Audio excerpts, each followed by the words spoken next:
최근에 이런 뉴스를 듣고 많이 걱정이 되는 분들이 계실 것 같습니다. 구글이 여러 조각으로 쪼개진다. 이런 보도들이 많이 나오고 있는데요. 사실 구글에 대한 반독점 재판이 진행된 것은 굉장히 오래된 일인데요.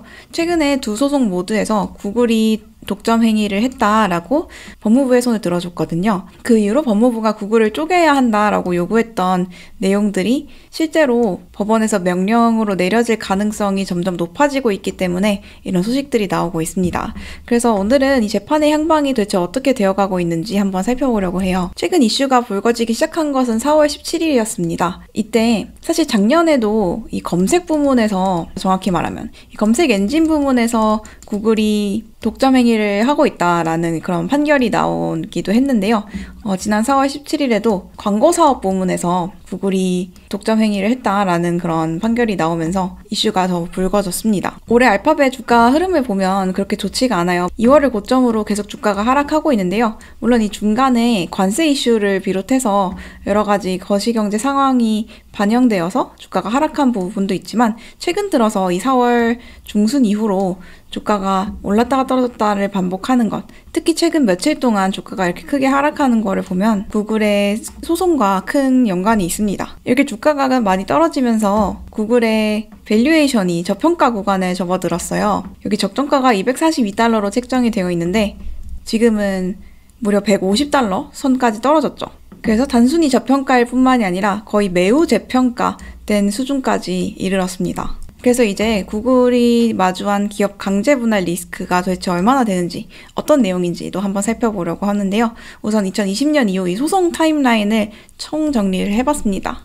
간략하게 보면 이래요. 일련의 과정들이 시작된 건 2020년 10월이었습니다. 이때 법무부가 검색엔진 사업 부문에서 구글이 독점을 하고 있다라면서 기소를 했거든요. 그리고 이 같은 소송이 진행이 되면서 2024년 작년 8월에 이게 구글이 패소하는 그런 결과로 이어졌어요. 구글이 검색엔진을 독점하고 있다라는 그런 판결이 나온 거죠. 그리고 별개의 사건인데요. 이게 첫 번째 검색엔진이고 두 번째 이 광고 테크 부문인데요. 광고 사업 부문에서도 이제 구글이 독점을 하고 있다라면서 2023년 1월에 기소를 한 적이 있습니다. 그리고 이 재판의 결과가 최근 이 4월 17일이었죠. 방금 살펴봤던 그 보도자료에서 나왔던 그 법무부가 승소했다라는 내용이 바로 이 구글이 광고사업 부문에서도 독점을 하고 있다라는 판결이 나왔다는 내용이었습니다. 그리고 이 직후에 또 주가 하락의 요인이 되고 있는 것이 바로 이 내용인데요.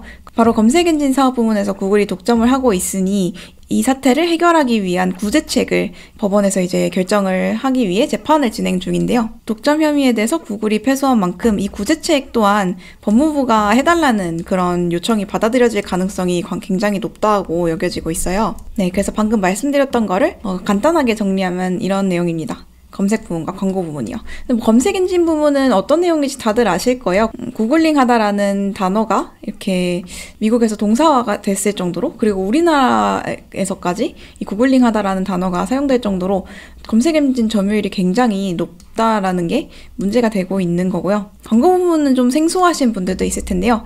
여기서 말하는 광고는 웹사이트와 웹사이트에 광고를 실으려고 하는 광고주들을 연결해주는 그런 에드테크 사업부를 의미를 합니다. 이 사업부에 있어서 법무부는 구글의 점유율이 80~90% 가까이 되는 그런 구조로 이어져 있다라고 이제 이야기를 했어요. 점유율이 높을 뿐만이 아니라 광고 자리를 파는 쪽도 그리고 광고 자리를 사는 쪽도 모두 구글을 통해서만 거래를 할 수 있기 때문에 매우 기형적인 구조로 독점을 하고 있다라고 주장을 했는데요. 그런 주장이 모두 받아들여졌어요. 그래서 이 두 번째 광고 부문에 대한 내용은 저희가 과거에 이미 영상을 한번 다룬 바가 있는데요. 궁금하신 분들은 이 영상 참고하셔도 좋을 것 같습니다. 네, 그래서 이렇게 두 차례나 반독점 재판에서 패소하면서 기업이 강제 분할된 가능성이 더 높아졌다. 이런 보도가 디인포메이션에서 나왔어요. 그 이유는 이렇습니다. 일단 두 재판이 각각 별개의 사업을 다루고 있죠. 구글의 별개의 사업을 다루고 있는데 여기 두 재판 모두에서 기업을 분할해야 된다라고 각각 요구를 하고 있는데 둘 중 하나에서만 이라도 법무부가 이긴다면 구글은 어찌됐든 이 둘 중에 하나라도 팔아버리거나 분할을 어찌됐든 어떤 방식으로든 분할을 해야 하는 그런 상황에 처해버리기 때문이죠.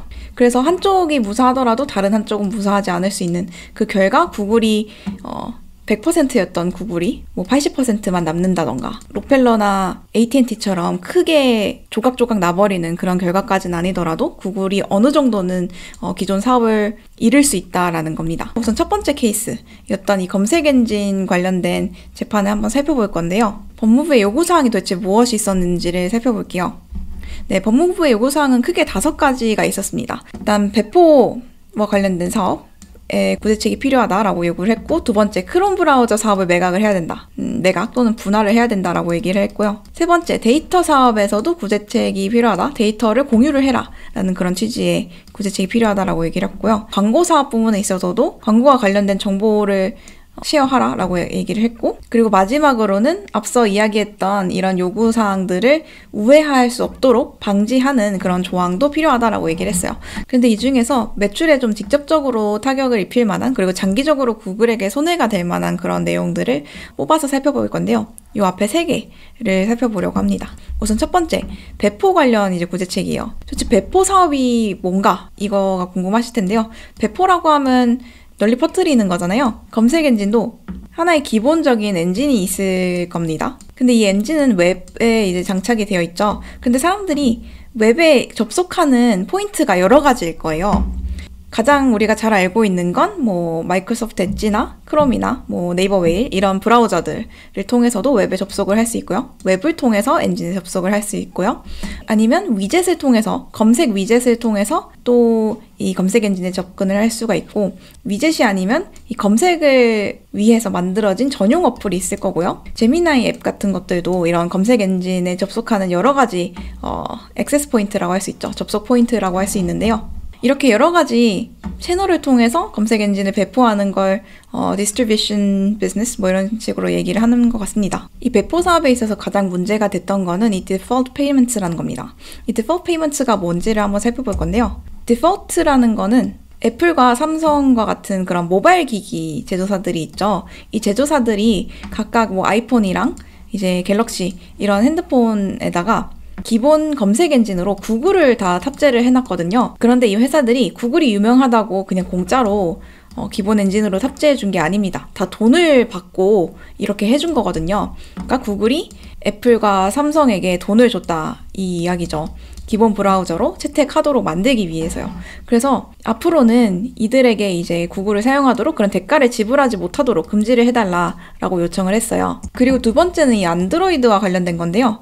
안드로이드는 구글이 만든 모바일 운영체제죠. 안드로이드도 점유율이 상당한데요. 이 안드로이드 운영체제를 탑재를 하기 위해서는 기존에는 구글 앱들을 무조건 깔아둬야만 했다고 합니다. 사실 우리도 안드로이드 폰 많이들 써보셨고 지금도 쓰는 중이실 텐데요. 처음 핸드폰을 사면은 딱 세팅되어 있는 것이 삼성을 비롯한 여러 제조사들 자체 앱들이 먼저 깔려있고, 그리고 그 옆에 바로 보이는 게 구글의 앱들입니다. 근데 법무부에서 이렇게 구글 앱을 무조건 좋은 위치에 이렇게 딱 보이게 깔아놓는 그런 형태로 강요해서는 안 된다라고 이야기를 했어요. 그리고 이렇게 대상이 될 수 없는 구글 앱으로 이 4가지를 꼽았습니다. 첫 번째는 구글 검색 어플이고, 두 번째는 크롬 브라우저, 세 번째는 검색 위젯, 그리고 제미나이. 앞서서 이 서치 액세스 포인트라고 말씀을 드렸던 것 중에 거의 대부분을 강요해서는 안 된다라고 얘기를 한 거예요. 그뿐만이 아니라 향후 출시될 서비스 중에서요, 검색 엔진을 활용하는 그런 서비스나 어플들을 이제 사용하도록 안드로이드 폰을 탑재한 그런 제조사들에게 강요를 할 수 없다 라고 얘기를 했고요. 만약에 이런 제조사들이 이런 판결 이후 검색 엔진을 빙 같은 거로 바꾼다, 아니면 뭐 네이버 이런 검색 엔진들로 바꾼다고 하더라도 보복을 해서는 안 된다, 그런 내용도 추가가 됐습니다. 그 다음으로 중요한 거는 그 다음으로 살펴볼 거는 크롬 분할 이슈입니다. 이게 가장 중요하다고 할 수 있을 텐데요. 구독자 여러분 중에 크롬 사용하시는 분들 많으시죠? 저도 크롬을 사용하는데요. 크롬의 점유율이 브라우저 중에서 가장 높은 만큼 구글 전체 검색 건수 중에서 크롬에서 발생하는 검색 건수의 비중이 35%나 된다고 합니다. 모바일과 뭐 PC, 맥 이런 거를 다 포함을 했을 때 이런 수치일 텐데요. 엄청난 수치인 거죠. 구글의 전체 쿼리 중에 35%니까요. 그런데 이제 크롬을 이제 분할을 해서 팔아버리면 이런 효과를 얻을 수 있습니다. 일단 매수자가 크롬의 이제 기본 검색 엔진이 지금은 무조건 구글로 저장이 되어 있죠. 물론 사용자가 다른 검색 엔진으로 바꿀 수는 있지만 기본 검색 엔진이 구글로 되어 있고, 그렇기 때문에 구글을 그냥 무의식적으로 사용하게 되는 그런 구조로 되어 있는데요. 매수자가 원하면 그냥 크롬의 기본 검색 엔진을 다른 걸로 바꿔둘 수가 있는 거죠. 이를 통해서 구글의 검색 엔진 전반의 검색 쿼리 수가 감소하는 그런 효과를 기대할 수 있는 거고, 이거는 그렇다는 건 구글의 검색 엔진 부문의 그 점유율이 줄어든다는 걸 의미를 합니다. 그리고 더 중요한 게 있는데요. 법무부는 이렇게 얘기를 했어요. 앞으로 이 크롬에다가 AI를 구글이 탑재하려고 그런 계획을 가지고 있었는데, 안 그래도 점유율이 높은 이 크롬에다가 차세대 검색 기능으로 불리는 AI를 추가해버린다면 더더욱 이 점유율이 높아질 뿐만이 아니라 해자가 공고해질 가능성이 있겠죠. 그거를 미리 차단할 수 있다라는 그런 주장을 하고 있습니다. 여기서 한 발 더 나아가서 법무부는 크롬 브라우저를 매각하고도, 그러니까 분할을 해서 떼어내고도 만약에 특정 조건이 만족이 된다면 이라고 얘기를 했는데요. 여기 쉽게 말하면 유의미하게 점유율이 줄어들지 않거나 그런 상황이 계속 몇 년 동안 지속이 될 경우 법원이 향후에 안드로이드 사업까지 추가로 강제 분할해서 팔아버려라 라고 명령을 내릴 수 있는 그런 조항을 추가를 했습니다. 쉽게 말하면 이런 거죠. 일단 너네 크롬 팔아. 근데 너네 크롬 팔고도 우리가 생각한 것만큼 타격이 없으면 안드로이드까지 팔게 할 거야. 이런 얘기예요. 세 번째로 살펴볼 거는 데이터 쉐어링입니다. 그러니까 데이터를 공유해라라는 건데요. 여기서 말하는 데이터는 우리가 검색을 하거나 무언가를 웹사이트에 글을 클릭하거나 광고를 클릭하거나 이랬을 때 나타나는 그런 사용자 데이터들이 굉장히 많을 겁니다. 구글이 가지고 있는 것이요. 그런데 법무부는 구글이 이런 데이터들을 불법적으로 좀 점유함으로써 규모의 경제를 이루고 진입장벽을 세움으로써 독점 행위를 할 수 있었다라고 봤어요. 그래서 구글이 이렇게 커질 수 있었던 주요 요인인 데이터의 일부를 공개해라 라고 얘기를 한 겁니다. 데이터가 도대체 뭐가 그렇게 중요한가 싶은 분들도 있을 텐데요. 이런 단어 들어보신 분들 계실까요? 네트워크 효과라는 게 있습니다. 네트워크 효과는 이 표에 잘 설명이 되어 있는데요. 더 많은 데이터가 쌓이면 알고리즘의 성능이 향상이 됩니다. 알고리즘의 성능이 향상됐다는 건 검색 품질이 좋아진다는 걸 의미를 해요. 그리고 검색 품질이 좋아진다는 건 사람들이 이 검색 엔진이 훨씬 좋네 라고 하면서 더 많은 유저들이 유입이 된다는 걸 의미를 하고요. 그리고 유저들이 많아진다는 건 그만큼 더 많은 데이터가 발생한다라는 걸 의미를 합니다. 그러면 이렇게 계속해서 선순환이라고 할 수 있죠. 이렇게 계속해서 선순환이 발생을 하면서 데이터를 초기에 선점했던 기업들이 미래에도 쭉 그 선두의 자리를 유지하는 그런 효과로 이어지게 돼요. 그래서 지금 법무부가 얘기하는 건 이런 겁니다. 구글이 이렇게 자기네가 선점 효과를 통해서 찾은 그런 데이터들을 이렇게 사일로 안에 꽉 가둬주고 다른 기업들한테 풀어주지 않고 있죠. 이거를 다른 기업들과 공유해서 다른 기업들이 너네 데이터를 활용해서 성장할 수 있도록 해라 라고 얘기를 한 겁니다. 그 검색 엔진 사업에서는 꽤나 위협적인 조치일 수 있는데요. 이거는 지금 당장은 매출에 큰 영향을 미치지 않는다고 하더라도 앞으로 구글에 수많은 경쟁사가 생길 수 있는 그런 조치라는 점에서 굉장히 위험하다고 할 수 있습니다. 특히 지금 데이터가 얼마나 더 중요해졌는지 다들 아실 텐데요. AI 시대가 접어들면서 굉장히 품질이 좋은 데이터를 가지고 있는 것이 더 좋은 AI 모델을 만드는 데 있어서 아주 큰 역할을 하기 때문에 데이터를 확보하는 것이 가장 중요하다고 할 수 있죠. 그런데 이렇게 귀중한 데이터를 공유해라 라고 했으니 구글 입장에서는 AI 부문에서도 선도를 이제 빼앗길 수 있는 그런 위협에 처한 거죠. 그리고 이뿐만이 아니라요. 만약에 가장 이제 위협적인 이야기였던 크롬과 안드로이드 강제 분할을 피하더라도 당장 매출에 타격을 입을 수밖에 없다 이런 얘기도 나오고 있습니다. 왜냐면요.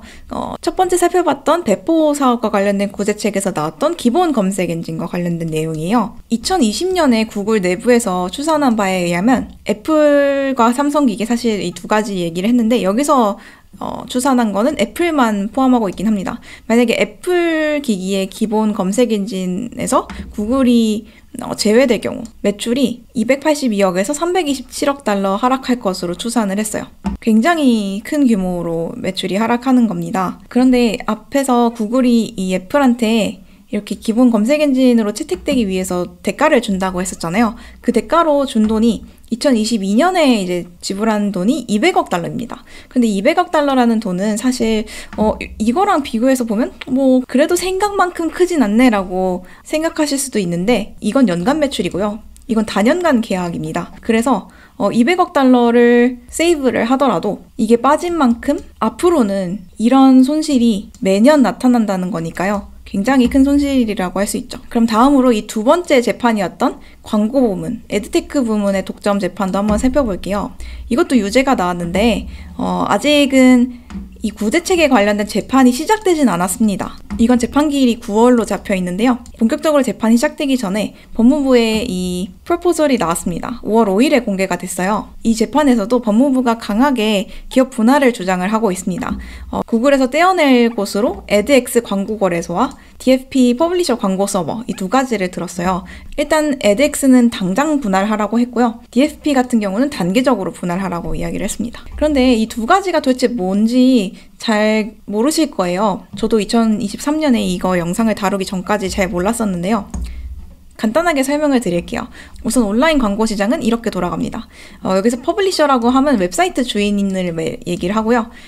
advertisers는 당연히 광고주겠죠. 그리고 이 광고주는 웹사이트 주인으로부터 내가 광고할 자리를 사는 사람이에요. 그래서 여기를 바이사이드라고 하고요. 여기 웹사이트 주인들, 퍼블리셔들은 내가 갖고 있는 공간을 파는 사람이기 때문에 셀사이드로 분류를 합니다. 그런데 보시면 이 셀사이드의 거래소인 DFP, 그리고 이 광고주들이 사용하는 구글 애드, 그리고 이 사이에 있는 거래소인 에드엑스, 이 모두가 구글 소유로 되어 있어요. 퍼블리셔들이 내가 팔고 싶은 광고 공간을 이렇게 올려놓는 그게 바로 퍼블리셔 애드 서버고요. 구글 애드는 나는 이러이러한 광고를 이러이러한 가격에 팔고 싶어 라고 올려놓는 그런 것이 구글 애드입니다. 그리고 이 온라인 광고는 입찰 방식으로 이루어지는데요. 이 입찰 단계를 광고 거래소인 에드엑스에서 거치게 됩니다. 이 구조에 대해서 법무부가 확보한 구글 내부 이메일을 보면 이렇습니다. 이렇게 세 가지를 모두 구글이 점유하고 있는 이런 형태가 골드만삭스나 시티은행이 뉴욕 거래소를 소유한 것과 다름없다라고 얘기를 했어요. 그러니까 투자은행들이 우리나라로 따지면 투자은행, 증권사 이런 데가 한국 거래소를 가지고 있는 그런 구조라는 거죠. 상당히 기형적인 구조라고 얘기를 하고 있는 거죠. 그것도 심지어 내부자가 말이죠. 그리고 법무부가 문제 삼은 것은 그뿐만이 아니라 이 세 가지 사업 모두 구글이 자체적으로 개발한 게 아니라 다른 곳에서 사왔다, 다른 기업을 인수함으로써 이런 구조를 만들었다는 점도 문제를 삼았어요. 그렇기 때문에 일단 이 둘 사이에서 중재자로 있어야 되는 이 광고 거래소부터 즉각 분할해라라고 요구를 했습니다. 이 광고 거래소 같은 경우에도 구글의 점유율이 세계적으로 56% 그리고 미국에서는 47%나 되는 그런 아주 높은 점유율을 유지를 하고 있죠. 그 다음으로 단계적 분할 대상으로 이 DFP를 들었어요. DFP 같은 경우는 점유율이 더 높습니다. 전 세계적으로는 91% 점유율을 보이고 있고요. 미국 내에서는 87% 아주 높은 점유율을 가지고 있어요. 여기도 단계적으로 분할해라라고 했습니다.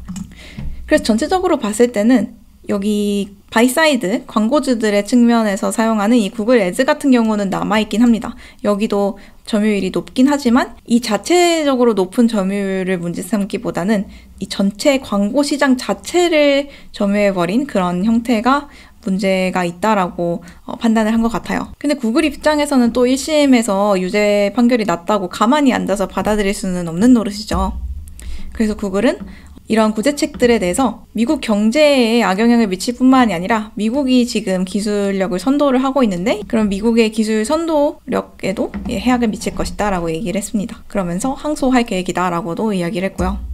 그런데 문제가 있습니다. 일단 구제책 판결이 끝나야지 항소를 할 수 있거든요.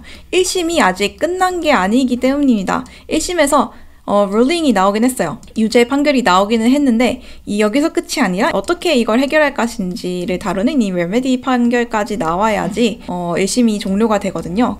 그 이후에야 항소를 할 수가 있습니다. 그렇다는 건 일단 에드테크 관련된 이 구제책 소송이 올해 9월에 예정이 되어 있고 이게 7, 8주 정도 간다라고 했을 때요. 올해 말이나 되어야지 항소를 시작을 할 수 있다는 걸 의미를 합니다. 그리고 그 이전까지 이런 구글을 분할을 해라 라는 그런 판결들이 계속 나오면서 주가가 흔들릴 가능성도 있는 거죠. 사실 근데 주가가 흔들리는 건 지금 재판 중에도 벌어지고 있는 일입니다. 특히 어제 있었던 일인데요. 애플 임원인 에디 큐라는 사람이 나와서 재판에 참석을 해서 이런 증언을 했어요. 애플이 이제 구글한테 돈을 받고 아이폰 기본 브라우저에 구글을 이제 설정을 해줬었는데 아이폰 기본 브라우저에 구글을 그냥 그대로 유지해도 그닥 의미가 없다. 이런 취지의 이야기를 했어요. 특히 최근 들어서 애플의 그 사파리 브라우저 있죠? 사파리 브라우저에서 구글에 접속하는 그런 건수가 줄어들었다라고 이야기를 했거든요. 이렇게 검색 건수가 줄어드는 것이 20여 년 만에 처음 있는 일이라고 합니다. 이런 이야기가 나오면서 어제 하루 만에 주가가 7% 가까이 급락을 하기도 했어요. 이렇게 주가가 크게 흔들리고 있긴 하지만 디인포메이션은 좀 긍정적인 소식도 전해졌습니다. 구글이 적어도 검색 엔진 재판에서는 여기저기 두들겨 맞은 상태가 될 것으로 예상이 되지만 그래도 기업이 분할되지는 않고 온전한 상태로 살아 돌아올 것이다 라고 이야기를 했어요. 그 말은 앞서 살펴봤던 기본 검색 엔진 관련된 부분이나 데이터 쉐어링 같은 경우는 법원에서 인정을 해줄 가능성이 있지만 그렇다고 기업을 떼어내서 팔아라 이런 판결까지는 나오지 않을 가능성이 높다라고 이야기를 한 겁니다. 사실 이 구글은 트럼프 1기 때부터 굉장히 두들겨 맞고 있는 상태죠. 첫 번째 이 검색 엔진 관련된 기소가 트럼프 1기 때 이뤄졌거든요. 그 이후로 바이든 정부 때는 빅테크에 대한 반독점 관련 우려가 더 높아지면서 FTC를 비롯해 법무부 이런 것들이 모두 빅테크들을 잡으려고 이제 눈에 쌍심지를 켜고 있는데요.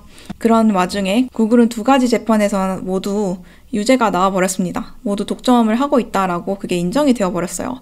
앞으로 구글의 운명 어떻게 될까요? 단기적으로 주가가 좀 흔들릴 수 있는 그런 여지들이 많이 보이는데요. 또 주요 소식 나오면 머니네버슬립에서 빨리 전해드리도록 하겠습니다. 머니네버슬립 뉴스레터와 네이버 프리미엄 콘텐츠 지금 바로 구독해보세요.